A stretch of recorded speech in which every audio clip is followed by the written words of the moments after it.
The head stared back at me from the knotty pine walls of my trophy room, a silent congregation of the world's most fearsome predators. A Cape buffalo from Tanzania, its boss a solid mass of keratin that had nearly gored me. A Siberian tiger, its snarl frozen in a taxidermist's approximation of fury. A Kodiak bear that stood nearly 10 feet tall, its glass eyes holding a permanent vacant look of surprise. They were monuments to a life spent in pursuit of the ultimate challenge. Yet standing here now in the high, thin air of my Wyoming ranch, I felt nothing.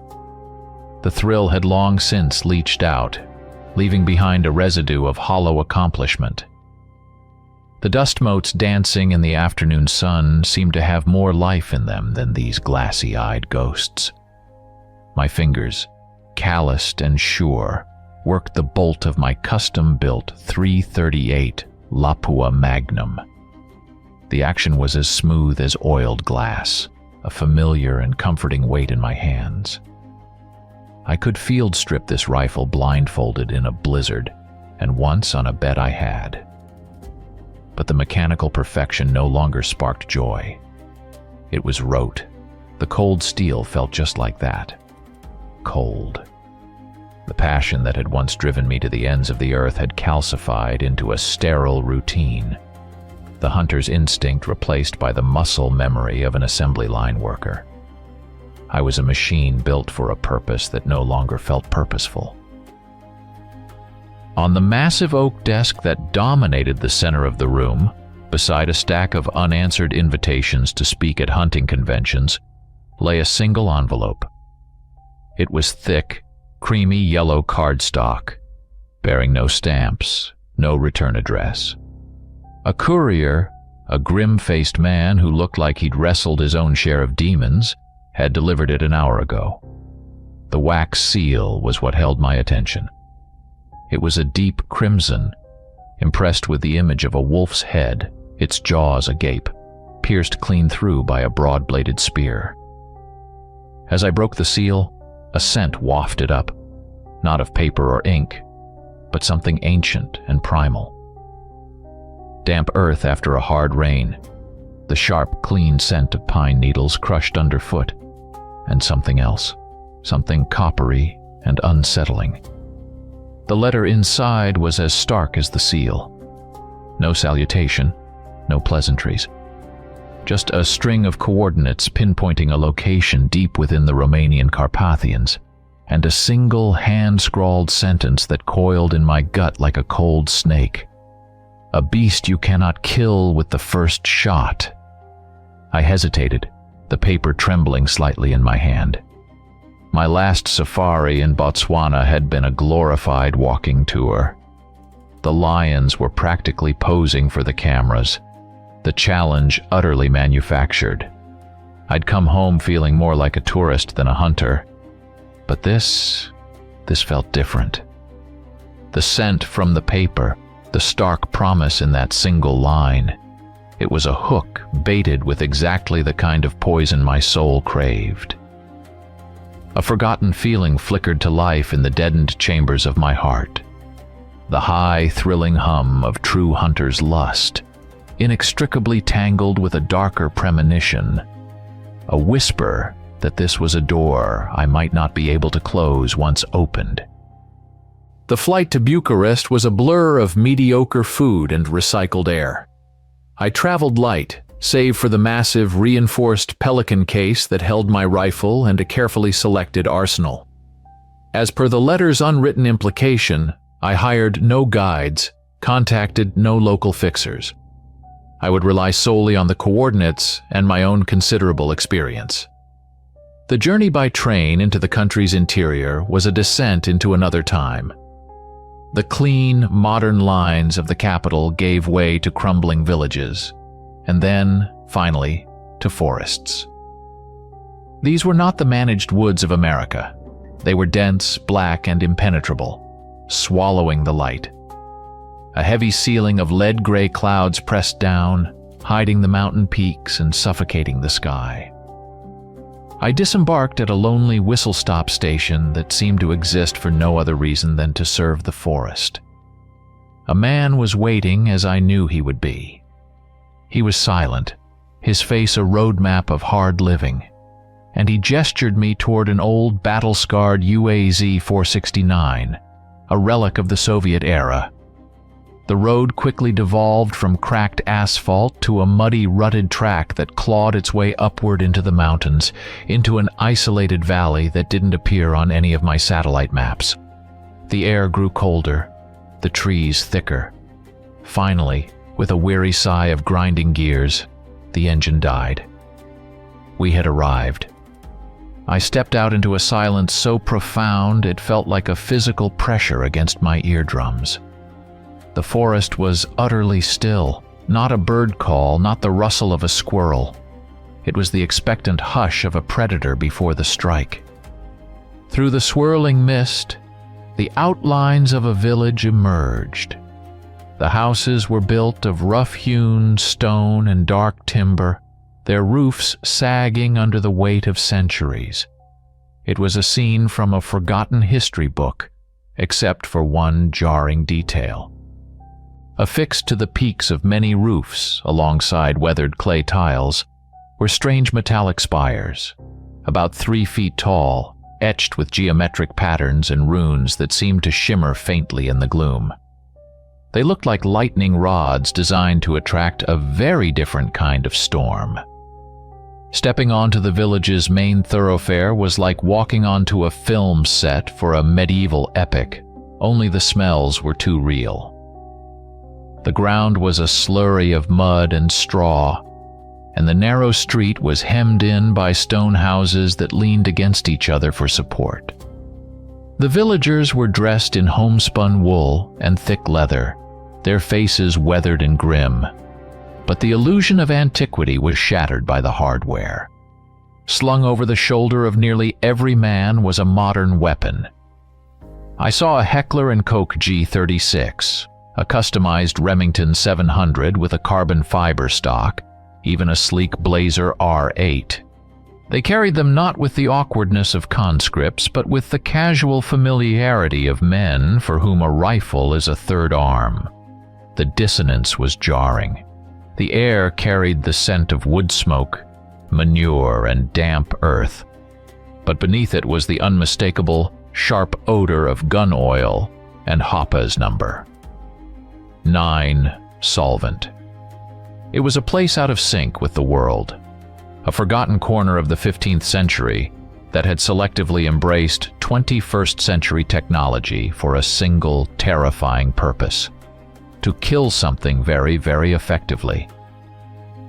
I was led without a word to a long, low hall that served as the village's communal heart.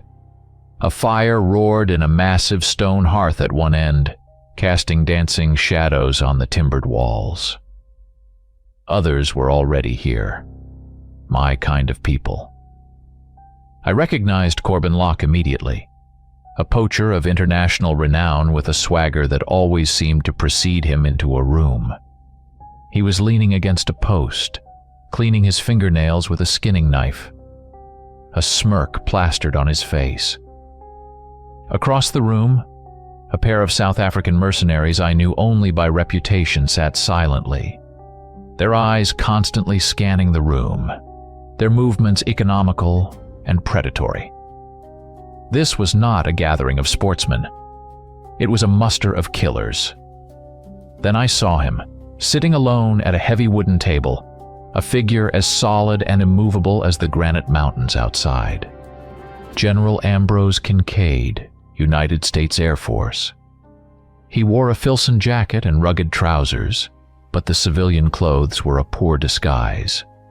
The ramrod posture, the steel gray crew cut, the eyes that assessed everything with a chilling strategic calculus, they all screamed military command. I'd met him once, years ago, at a private demonstration of advanced ballistics at a black site in the Nevada desert. His presence here elevated this from a strange hunt to something else entirely. We shook hands, his grip firm and dry. "Galt," he said, his voice a low gravel. "Didn't expect to see you in this part of the world." "The invitation was persuasive," I replied, nodding toward the villagers. "I'm beginning to see why. What's the Air Force's interest in Romanian folklore, General?" A muscle twitched in his jaw. "Let's just say some folklore generates anomalous thermal signatures that light up our orbital assets.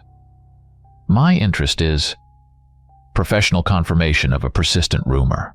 An old man, his face a wrinkled apple, his back bent into a permanent question mark, shuffled forward. He was the village elder, and he bade us welcome with a gesture toward the laden tables. A feast was laid out, roasted meats, dark bread, bowls of steaming vegetables. But as I ate, I noticed a strange, faint, metallic aftertaste to the food, and the red wine they poured was thick as blood, staining the wooden goblets a deep, ominous purple. The villagers served us but did not join us. They watched from the shadows, their expressions a disturbing cocktail of desperate hope and profound pity. They weren't looking at us as honored guests. They were looking at us as sacrifices. They were looking at us as the last hopeless line of defense. The forced festivity was stretched taut, a fragile skin over a pit of dread. Conversation sputtered and died. The air grew thick with unspoken questions. Then the sound started. From outside, a slow, rhythmic beat, a single, massive drum. It wasn't just a sound you heard with your ears. It was a vibration that resonated deep in your chest, a primal rhythm that spoke of blood and bone. The mercenaries tensed. Locke's smirk finally vanished. Every head in the hall turned toward the heavy oak doors. As if on cue, the doors slammed open, thrown inward by a blast of wind so cold it felt like it had blown straight off a glacier. It tore through the hall, extinguishing half the torches and candles in an instant. The room was plunged into a flickering twilight. And in the sudden dimness, I saw the villagers' eyes. They caught the remaining firelight, reflecting it back not as human eyes do, but with the flat, unnerving intensity of nocturnal predators. Into the strained silence of the hall, they brought the shaman. He was a figure draped in layers of stiff, cured hides and festooned with the bones of countless animals, their polished surfaces clicking together with his every movement. He moved with a series of sharp, unnatural jerks, as if his limbs were being pulled by invisible strings, his head snapping from side to side. He wasn't walking. He was being puppeted by some unseen force. He reached the center of the hall and began a chant, a low, guttural recitation in a language that felt older than the stones of the village. The words were abrasive, full of harsh consonants and elongated vowels that scraped at the inside of my skull. The rhythmic drumming outside intensified, matching the cadence of his voice. The chant rose in pitch and volume, the words blurring together until it was no longer speech but a single unholy shriek that seemed to tear at the fabric of the night. And the night answered. From the direction of the dark, brooding peak they called the Black Mountain, a howl erupted. It was a sound that defied every category of nature I had ever catalogued. It wasn't the lonely cry of a wolf or the enraged roar of a bear. It was deeper, more resonant, filled with a guttural, multi-toned savagery that spoke of immense lungs and a throat designed for something other than breathing air. It was a sound of pure, unadulterated hatred for the living. My blood ran cold. The hair on my arms and the back of my neck stood erect. Every predatory instinct I possessed screamed at me to run. The old elder, whom they called Dragosh, raised a trembling hand for silence. "They are awake," he said, his broken English thick with a heavy accent and heavier dread. "The cycle is complete. 50 years of quiet is over." He told the story then, a legend passed down through generations, spoken in hushed tones around dying fires. His ancestors centuries ago had fought a great war against a nameless evil, creatures of shadow and fang that poured down from the mountain. They hadn't defeated them, not truly. They had only managed to drive them back, deep into the earth, sealing them away with blood magic and iron will. But the barrier was not permanent. It was tied to a celestial cycle, and every 50 years, it weakened. When the barrier failed, the things would emerge to feast, to harvest. "If they are not stopped here, in this valley," Dragash concluded, his dark eyes sweeping over us, "they will spread like a plague of locusts, a shadow that will consume the light." I admit, a part of me, the pragmatic modern hunter, wanted to scoff. But the howl still echoed in my memory, and Kincaid was listening with an unnerving intensity. Dragash gestured to his men, who brought forward several heavy iron-bound chests. He threw back the lid of the one nearest to me. It was filled with ammunition, not standard military-grade rounds, but custom-loaded cartridges. I picked one up, a 30x06 Springfield. The case was engraved with the same spires I'd seen on the village rooftops. But the bullet itself was the strangest part. The tip was a dull, heavy gray. I drew my knife and scraped at the surface. It was soft, yielding, pure silver. "Lead angers them," Dragash said grimly. "Iron slows them, but only silver brings the true death." Kincaid was examining the contents of another chest. It held close-quarters weapons, heavy-bladed knives with silver inlays in the steel, weighted nets woven with gleaming silver thread, and what looked like crude, homemade incendiary grenades packed with white phosphorus. The general picked one up, weighing it in his hand, his expression grimly professional. He moved to my side, speaking in a low voice only I could hear. "My satellites have been tracking geothermal anomalies in this region for 18 months. Massive, intermittent energy spikes originating from deep within that mountain. We modeled tectonic friction, volcanic activity. Nothing fit. Until now." The villagers began distributing the contents of the chests. We were handed crude maps of a cave system, drawn on tanned leather. "The mountain is alive," Dragash warned. "It breathes. The tunnels shift. The maps will only show you the way in. They do not promise a way out."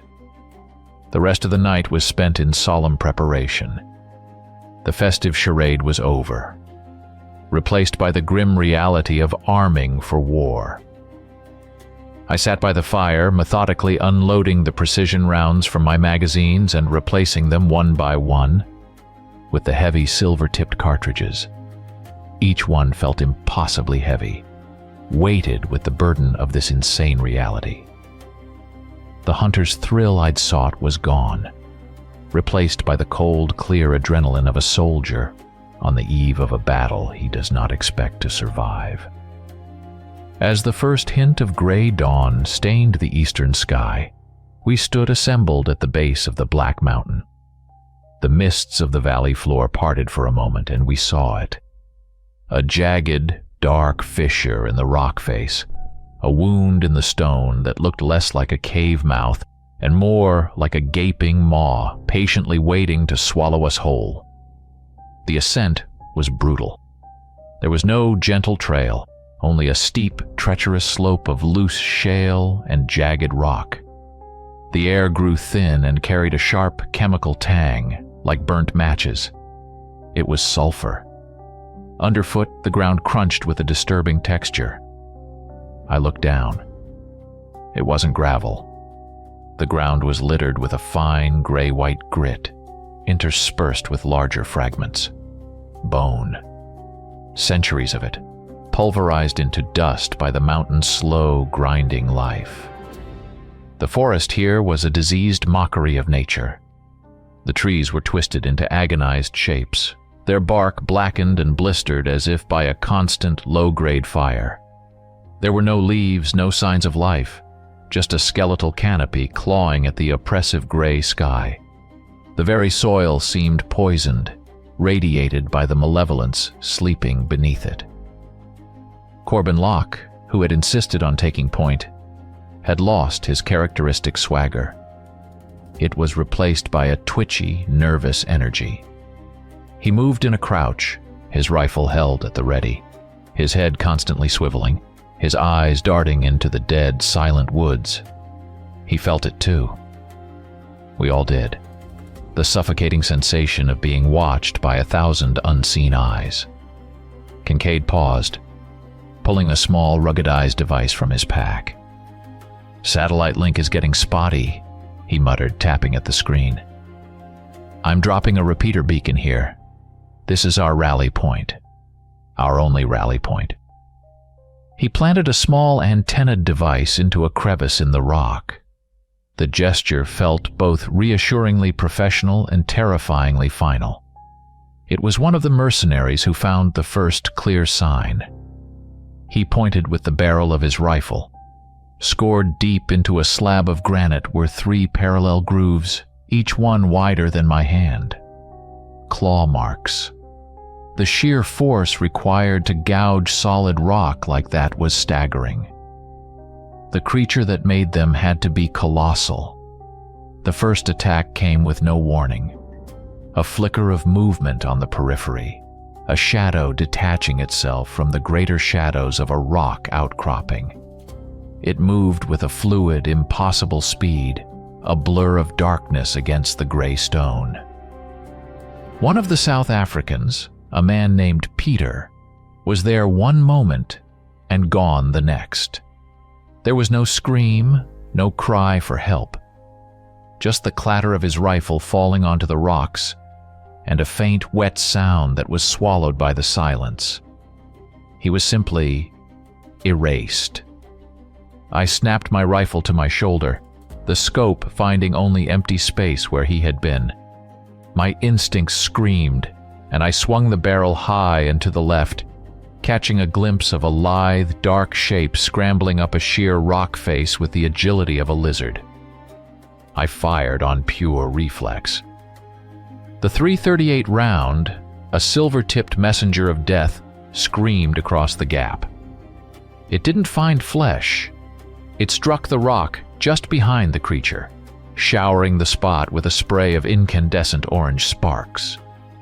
The thing let out an irritated hiss, a sound like steam escaping a ruptured pipe, and vanished over the ridge. "Form up, back to back," Kincaid barked, his voice cutting through the shock. We scrambled into a tight circle, weapons pointing outward into the dead forest. The oppressive silence returned, but now it was different. It was alive. We could hear breathing. A low, raspy sound like air being forced through damaged lungs. And it wasn't coming from one direction. It was coming from all around us. They were toying with us, herding us, driving us toward the mountain's open mouth. We reached the entrance to the cave system, our nerves frayed to the breaking point. This was no natural formation. The opening was a perfect arch, crudely hewn from the rock by immense force. The lintel was adorned with skulls, bleached white against the dark stone. They were mostly animals, bears, massive stags, but some were disturbingly humanoid, their jawbones elongated, their craniums subtly wrong. A low, rhythmic pulse emanated from the darkness within. It wasn't a sound so much as a pressure wave that vibrated through the soles of our boots. It sounded like a gigantic heart, beating deep within the earth. Kincaid looked at me, his face a mask of grim determination. I nodded, chambering a fresh round. There was no turning back now. Together, we stepped out of the gray light and into the absolute, waiting black. The moment we crossed the threshold, the temperature plummeted. The air became thick, frigid, and heavy with the smell of wet earth and decay. Our breath plumed in the beams of our weapon-mounted lights. The walls of the tunnel were not bare rock. They were coated in a layer of slick, faintly phosphorescent slime that cast a weak, nauseating green glow, making the shadows writhe and twist. As our lights cut through the oppressive dark, they illuminated vast, ancient murals carved into the stone. They were horrifyingly detailed, depicting a brutal, eons-long war. On one side were figures of men, armed with spears and torches. On the other were the enemy, towering bipedal creatures that blended the features of a man and a wolf into a grotesque mockery of both. Their forms were all corded muscle and vicious angles, their claws extended, their fangs bared. This wasn't a legend. It was a history, written in stone. We rounded a bend and stumbled right into them, an advance guard.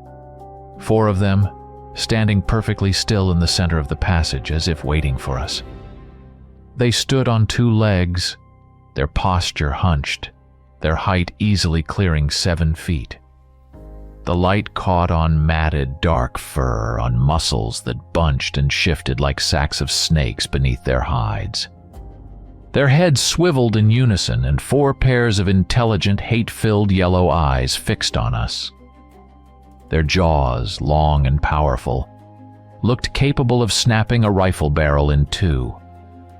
The tunnel erupted in a cacophony of violence. The confined space amplified the roar of our rifles to a deafening, concussive blast that made my ears ring and my teeth ache. The silver rounds worked as Dragash had promised. Where they struck, they didn't just penetrate, they burned. A hit to a creature's shoulder sent it reeling back with a pained howl, its flesh smoking and sizzling around the wound as if touched by a white-hot poker. I fell into the cold, calculated rhythm of the hunt. Sight picture, breath control, trigger squeeze. 1 round took a creature in the chest, staggering it. A second, faster shot shattered its knee, bringing it down. They were incredibly resilient, shrugging off wounds that would have dropped a grizzly bear in its tracks. They just kept coming, their claws scraping gouges in the stone floor. Kincaid, ever the soldier, fired a 40mm grenade from the launcher under his rifle barrel. The explosion was blinding.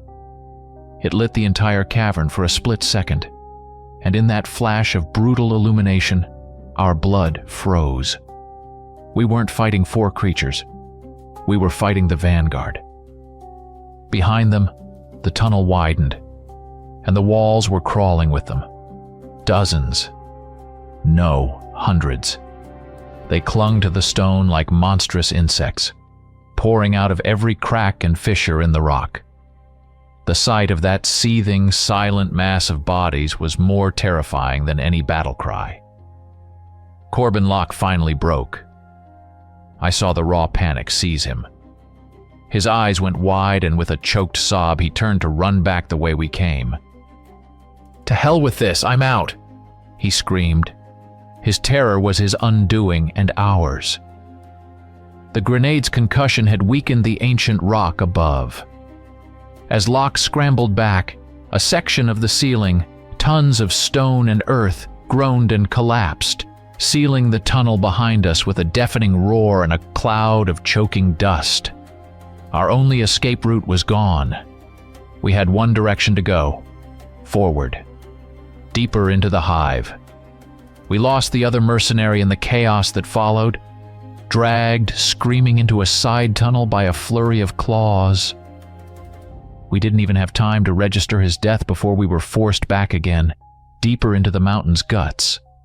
The air grew heavier, the sulfurous stench now so thick it made my eyes water and my throat burn. It was mixed with the smell of burnt fur and spilled blood, theirs and ours. The tunnel we were forced into began to slope steeply downwards. It finally opened up, not into another passage, but onto a wide, precarious rock ledge. We stumbled out into a space so vast the beams of our lights couldn't find the other side. The ledge hung over a black, bottomless abyss. The rhythmic, heart-like thumping was louder here, shaking the very stone beneath our feet. And when we directed our lights downward, into the chasm, even General Kincaid, a man who had likely seen the worst humanity had to offer, let out a soft, involuntary gasp of horror. The beam of my flashlight pierced the darkness below, and my mind struggled to process the scale of what I was seeing. We were standing on a narrow shelf of rock halfway up the wall of a cavern so immense it could have comfortably housed a skyscraper. It was a colossal, vertical shaft plunging deep into the heart of the earth, easily 1,000 feet down and hundreds across. This wasn't a cave. It was an organ, a vast, living chamber carved not from stone, but from the raw flesh of the world. And the walls were moving. It took a moment for my brain to resolve the image. The entire curved surface of the colossal pit, from the unseen depths to the shadowed ceiling high above, was a writhing, undulating carpet of bodies. Thousands of them. Tens of thousands. They clung to the sheer rock face, a living tapestry of dark fur, corded muscle, and gleaming claws. From our vantage point, their eyes were a galaxy of malevolent yellow stars, all burning with a unified, hateful intelligence. As we watched, a constant, horrifying circulation was taking place, with masses of the creatures crawling upwards while others descended, like ants in a shattered hill. The hunter in me died in that moment, replaced by a cold, stark understanding of the stakes. This wasn't a pack to be culled. This was an army, an infestation. If this tide of monsters ever broke the surface, it wouldn't be a regional crisis. It would be an extinction-level event. Europe would be a slaughterhouse inside a month. In the very center of the cavern floor, on a raised dais constructed from what looked like a mountain of bleached bones, sat the king, the Alpha. It was a monster of primordial scale, easily the size of a pickup truck. Its fur was a grizzled, ancient gray, and its massive frame was a landscape of old scars and knotted muscle. It sat on its haunches like a grotesque god on a throne of its victims, and unlike the frenzied swarms on the walls, it was perfectly still. Its eyes, burning like embers in the darkness, were not fixed on the teeming masses below, but directly on us. They held not just animal cunning, but a calculating, ancient evil. This was the mind of the hive. The Alpha drew in a breath that seemed to pull the very air from the cavern. Then it unleashed a roar, a sound of such profound power that it shook the ledge we stood on. It was a physical assault, a wave of sonic force that vibrated in my bones. It was not a sound of rage, but of command. In response, the thousands of creatures on the walls ceased their random motion. In perfect, terrifying unison, they turned and began to ascend, their claws making a sound like 1,000,000 chisels scraping against stone. The low hum of their movement grew into a deafening roar. Kincaid grabbed my arm, his knuckles white. His military mind had already run the numbers and come to the only possible conclusion. "Our weapons are irrelevant here," he said, his voice tight, barely audible over the growing din. "We can't win. We can only buy time." His eyes scanned our precarious position. "We need to get out. Right now." His tactical eye found it before mine did. To our left, partially hidden by a rock formation, was another opening. It was small, a narrow vertical fissure, barely wide enough for a man to squeeze through. It looked like an old air shaft from some long-abandoned mining operation, leading up. It was our only chance. But the Alpha had seen us. It had seen our hope. With a surge of impossible power, the creature coiled its massive legs and sprang. It was a leap that defied gravity, a trajectory of raw muscle that carried its immense bulk hundreds of feet across the open chasm. It landed on our ledge with the impact of a falling truck, the stone cracking and groaning under the sudden weight. It landed squarely between us and the escape tunnel, its lips peeled back from teeth like railroad spikes, a low, rumbling growl shaking the very air. Before I could even raise my rifle, it struck. Not at me, but at the ground. A single, contemptuous swipe of a clawed foreleg shattered the rock at my feet. The ledge gave way. I yelled out as I fell, my rifle slipping from my grasp. My fingers snagged the broken edge of the precipice, the sharp stone biting deep into my palms. I was dangling, suspended over the abyss, with a sea of climbing, slavering monsters rising to meet me from below. My arms screamed in protest. Every sinew stretched to its breaking point. I dangled over the chasm, the rising tide of chittering, clawing bodies a dizzying spectacle below. My feet scrabbled for purchase on the sheer rock face, finding none. With a grunt, I focused all my strength into my right hand, the one with the surest grip, and began to pull myself up, muscle by muscle. Above me, the cavern echoed with the roar of Kincaid's rifle. He had opened up on the Alpha at point-blank range, a desperate attempt to draw its attention. I saw the silver-tipped rounds impact the creature's massive chest and flank. They didn't bounce, but they didn't penetrate deep either.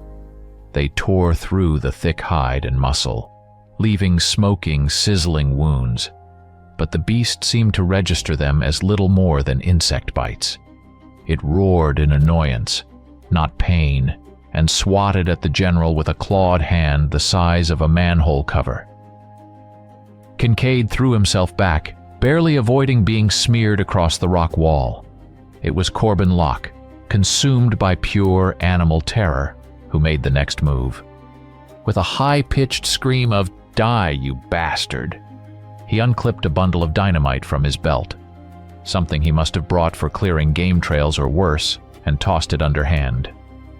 The crude bomb skittered across the stone and came to rest directly beneath the Alpha's belly. The resulting explosion was catastrophic. A deafening crack shook the entire cavern, and a huge section of the overhanging ceiling rained down in a shower of stone and dust. The Alpha was thrown sideways by the blast, howling in genuine agony for the first time. A deep, ragged gash had been torn in its side, from which a thick black ichor steaming like acid flowed freely. The explosion bought me the second I needed. I hauled myself over the ledge, gasping for air, and scrambled for my rifle. As my hand closed around the familiar stock, I remembered the single special cartridge Dragash had pressed into my palm before we left. "For the father of them all," he'd whispered. I ejected the current round and slammed the Elder's gift into the chamber. The Alpha, enraged and wounded, ignored Locke completely and charged Kincaid. It moved with a speed that belied its bulk, pinning the general to the ground with its immense weight. Its massive jaws, dripping with foul saliva, snapped shut inches from Kincaid's face. In a last defiant act, the general jammed his service pistol up into the creature's maw and emptied the magazine. Time seemed to warp, stretching out into a syrupy, slow-motion tableau. I had the rifle shouldered, the scope's reticle seeking a target. The beast's head was a maelstrom of thrashing fur and snapping teeth. But for a fraction of a second, as it reared back to deliver the final bite, I saw it. The left eye. The right was a milky, scarred ruin from some long-ago battle, but the left burned with ancient, intelligent fire. It was the only vulnerable point. My world narrowed to that single hateful orb. I held my breath. I squeezed the trigger. The rifle bucked against my shoulder. The special round found its mark. The Alpha's head snapped back as if struck by a giant invisible hammer. There was no howl, no roar, just a choked, wet gurgle. The light in its eye extinguished instantly. The immense body went limp and crashed down, its full weight coming to rest on the pinned general. For a heartbeat, the climbing horde on the cavern walls froze. The hive mind had been severed. A wave of confusion rippled through the thousands of creatures. But the silence lasted only a moment. It was replaced by a new sound, a chorus of enraged, directionless shrieks. Their leader was dead and their grief was fury. They surged upward with renewed, chaotic speed. "Get him out!" I yelled at Locke. We grabbed Kincaid by the shoulders and hauled, straining against the dead weight of the monster. We finally dragged him free. His chest was a mess of broken ribs, and he coughed up a spray of blood, but his eyes were clear. "Radio," he rasped, clutching his side. "Get me my radio." We half carried, half dragged him toward the narrow fissure. Behind us, the scraping of thousands of claws on stone was growing louder, closer. The first wave of monsters was about to crest the ledge. We stumbled into the crack in the rock, the sound of the approaching avalanche of bodies chasing us into the suffocating darkness. The crawl up the ventilation shaft was a frantic, vertical nightmare. It was a tight squeeze, the rough-hewn rock tearing at our clothes and skin. The air was thick with ancient dust that clogged our lungs and made every breath a painful, rasping effort. Behind us, the sounds of the pursuit were terrifyingly close. The scrape and scrabble of claws on stone, punctuated by frustrated, hungry snarls. They were climbing the shaft after us, a relentless vertical column of death. We burst out of the rock face onto the side of the mountain like a cork from a bottle, tumbling onto a steep slope of loose scree. It was deep night. The moon and stars were obscured by a thick, smoky haze rising from the valley. The air was cold and bit at our exposed skin. Kincaid collapsed, leaning against a boulder, his breathing shallow and labored. His face was pale in the gloom, but his hands were steady as he pulled a small, heavily armored satellite terminal from his web gear. With bloody, shaking fingers, he flipped open the cover and began typing a long, complex alphanumeric sequence. "Command, this is Eagle One," he wheezed into the small microphone, his voice a ragged whisper. "Protocol override. I am declaring code Crimson Sunset. I repeat, Crimson Sunset. Coordinates are confirmed. Target is massive black mountain. Authorization: Kincaid, Ambrose, General, serial number Alpha Delta 9001. A moment of static-filled silence from the device. Then, a calm, dispassionate voice devoid of any emotion came back. "Command copies, Eagle One. Crimson Sunset is authorized. Asset is en route. Time on target, 10 minutes. Godspeed, General." The voice didn't say rescue. It said asset. I looked from Kincaid's grim face to the smoking peak above us. A chilling realization washed over me. This was never just a hunt. It was a reconnaissance in force. We were the probe, sent to confirm a target of unimaginable threat. And Crimson Sunset wasn't a call for extraction. It was a kill order for the entire mountain. Kincaid had known this was a possibility from the very beginning. "We have 10 minutes to clear the blast radius," Kincaid ordered, forcing himself to his feet with a groan of pain. "Run for the gorge! Now! Move!" Just then, the first of the hounds clawed its way out of the mine shaft opening. It was followed by another and another. They poured from the hole in the mountainside like black blood from a wound, fanning out across the slope. Their yellow eyes glowed in the darkness as they caught our scent, their heads low to the ground as they began their final, deadly stalk. We didn't need a second command. We plunged down the slope, half running, half sliding on the loose rock, ignoring the cuts and bruises. Every stumble, every lost second, felt like a nail being hammered into our coffins. Above the sound of our own ragged breathing and the snarling of the creatures behind us, a new sound began to intrude. A low, deep hum that grew steadily into a ground-shaking roar. It wasn't the sound of helicopters. It was the sound of something much bigger, much faster and much, much deadlier, ripping through the night sky toward us. It was the sound of the sky itself being torn open. The roar became a physical presence, a vibration that resonated through my entire body, shaking the loose stones at my feet. High above, invisible against the black clouded sky, two B-1 Lancer bombers sliced through the air at supersonic speed. We couldn't see them, but we felt their passage as a crushing wave of pressure. Over Kincaid's still active terminal, we heard the clipped professional voice of a pilot. Valkyrie 1 to command. We have target acquisition. Thermal imaging confirms high-density biological mass erupting from multiple exits on the northern face. Holy Mother. It looks like the whole mountain is bleeding. Weapons hot. Releasing ordnance. The first bombs fell with a high, mournful shriek that cut through the air. These weren't standard explosives. They were GBU-28 bunker busters, 5,000-pound spears of hardened steel designed to penetrate deep underground before detonating. The impacts were apocalyptic. The ground beneath us bucked and heaved like a living thing.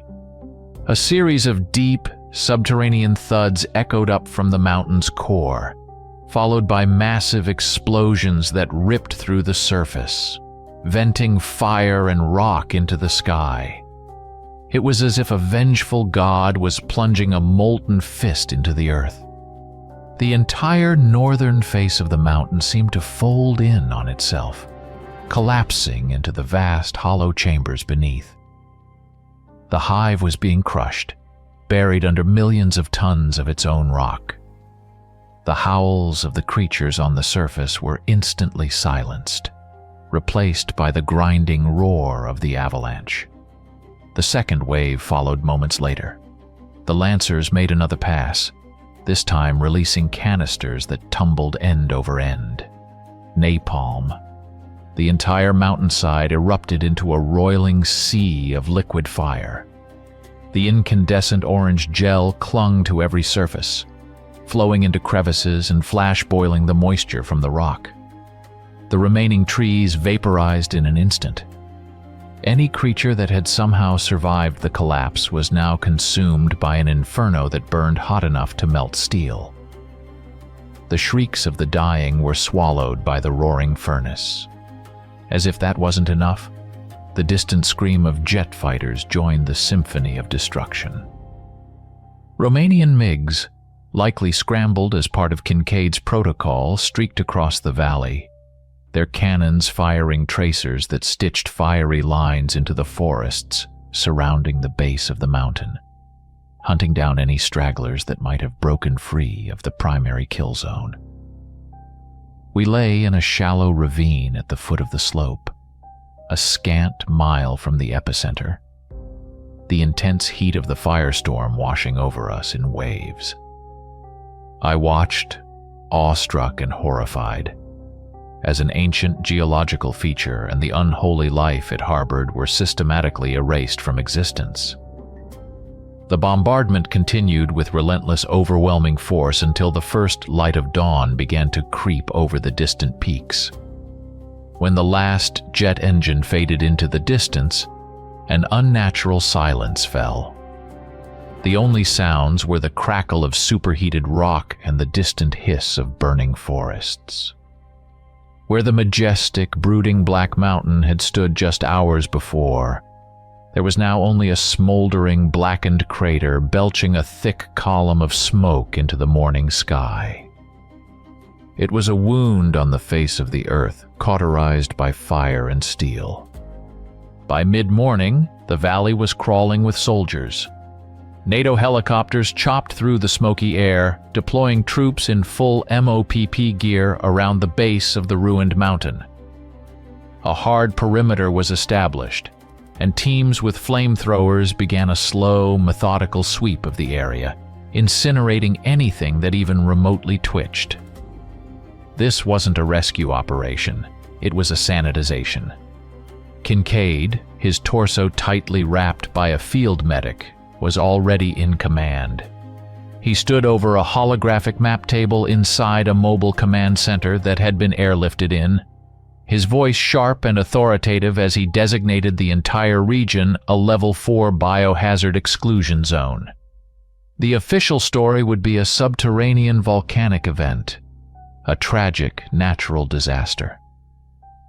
They came for the villagers next. The survivors were rounded up, their modern rifles confiscated, their faces blank with shock. They were herded onto canvas-covered trucks and driven away. "Quarantine," Kincaid told me when I asked. "For their own safety." I knew I would never see them or hear of their ancient village again. Their history, their sacrifice, it was all being redacted, erased for the greater good. I sat on the ramp of a departing CH-47 Chinook, the rhythmic thump of the rotors a jarring counterpoint to the ringing in my ears. I watched the smoldering crater recede below, a monument to a nightmare made real. My hunt was over. I had faced the beast I couldn't kill with the first shot, and with the full might of a modern military, we had annihilated it. But the feeling was not of victory.